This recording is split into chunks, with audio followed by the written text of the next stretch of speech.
23 सप्टेंबरला एमपीएससीची बैठकीत नागरी सेवा संयुक्त पूर्व परीक्षेचं नवीन वेळापत्रक जाहीर करणार आहे। बैठकीतील निर्णयानंतर नवीन वेळापत्रक जाहीर होणार आहे। या संदर्भात ताजे अपडेट देत आहेत आपले प्रतिनिधी अरुण मेहत्रे। अरुण, काय ताजे अपडेट आहेत?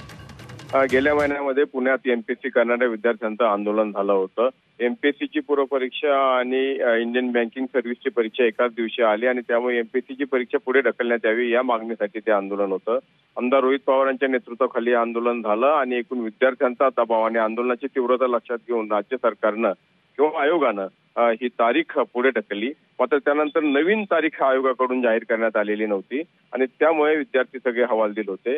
अशा सगळ्या परिस्थितीमध्ये शरद पवार यांनी देखील एक मुख्यमंत्र्यांना पत्र लिहून एमपीएससीच्या बाबत किंवा एमपीएससीचे प्रश्न सोडवण्याबाबत मुख्यमंत्र्यांनी वेळ देणं गरजेचं असल्याचं एक प्रकारे भूमिका व्यक्त केली होती आणि या सगळ्या पार्श्वभूमीवरती आयोगाने तातडीनं एक प्रसिद्धीपत्रक जारी केलंय। त्यामध्ये येत्या 23 तारखेला मुंबईमध्ये आयोगाची एक बैठक होणार आहे आणि त्यामध्ये एमपीएससीच्या एकूणच विद्यार्थ्यांचे प्रश्न किंवा ज्या काही अडचणी असतील त्यांचा विचार होणार आहे।